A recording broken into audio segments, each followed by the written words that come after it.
Shall we begin? Why would a good God allow suffering to exist?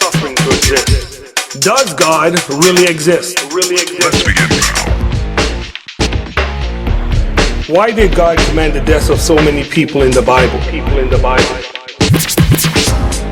Why does God remain so hidden?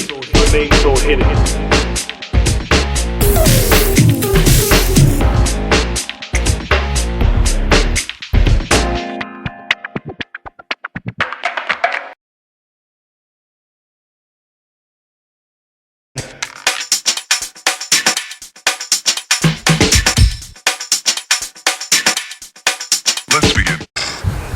Okay, so what are your thoughts? No, I think that's taking things a little too seriously, maybe.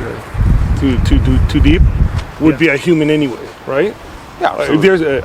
So the abortion group is say no, the child's not a human. No. Why would you do that? Okay. No. Perfect. Thank you, sir. Absolutely. I appreciate it. Oh, no problem. Okay, thank you. Everybody loves the Super Bowl. At Super Bowl 50, it was estimated that 111.9 million people watched. And that's not considering those that were live streaming or watching it by groups. But not only do we love the game, but we love the halftime show and the commercials. This year, one commercial had a controversy. The National Association for the Repeal of Abortion Law was furious that the Doritos commercial humanized a fetus. Sounds weird, doesn't it? I want to tackle this issue. Once again, I have invited Dr. Tony Costa, a New Testament scholar and apologist, to deal with this issue. Dr. Costa, we hear Hillary Clinton, Barack Obama, feminist, abortion, pro-choice. They talk a lot about Planned Parenthood. What is Planned Parenthood and when did it start? It started in the early 20th century by an American woman by the name of Margaret Sanger. And Margaret Sanger was a very ardent feminist. She believed in women's rights, believed in a woman's right to work, and she also advocated the view of abortion, that unwanted children should not have to be born. A woman should not have to be forced to have a child. And so Margaret Sanger began a group called Planned Parenthood, which has become very famous today in the media, particularly because of the recent videos, undercover videos, showing that many of the people in Planned Parenthood take baby parts, body parts, and they've been selling them for money and so forth. Not just baby parts, but organs and so forth. And so this has brought Planned Parenthood into the media light. So Margaret Sanger not only started Planned Parenthood, but as you pointed out, it is really the darling of feminist organizations. Barack Obama speaks very highly about it. Hillary Clinton, it's funded by the American taxpayers and so forth. And the thing about Margaret Sanger that many people are not aware of is that not only was she pro-choice, but Margaret Sanger was also an advocate of eugenics. And that means that she believed that certain races of people were superior to others. And so, for instance, she felt that minorities, which included blacks and Hispanics, even Jews and so forth, she believed that people who were minority groups should be sterilized, that they should not be permitted to have children.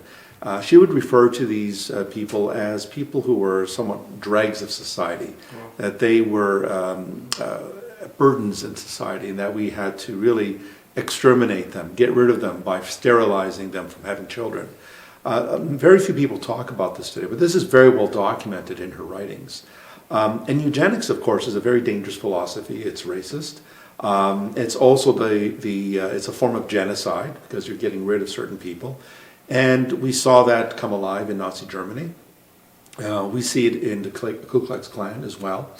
And so her idea was really that abortion should be used to get rid of unwanted children, but particularly minority groups. And it's sad to see that even today in the United States in particular, a lot of these abortion clinics are situated in areas where there are minority groups, low-income families, and so forth. And that is deliberate in the sense of trying to get rid of children that come from these various groups and so forth.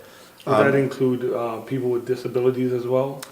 She advocated the idea that if a child did have disabilities, then it'd probably be best in the best interest of the family and society to get rid of such a child, because that child would be a burden, not just on his or her immediate family, but the child would also be a burden on the society, the economic status of the society, and so forth. And so, as you could see, the philosophy behind Margaret Sanger is a very dangerous one that keeps rearing its ugly head from time to time. But one of its chief positions was the right of a woman to abortion. And so we keep hearing, the mantra that we keep hearing is, it's my body, I can do what I want with my body. Definitely. But the fact of the matter is that the unborn child, it's a scientific medical fact, that the unborn child is not part of the mother's body. The child has his or her own DNA, the child has her own circulatory system. In fact, at 22 days, the child has already a heartbeat, a circulatory system, at 22 days. Wow.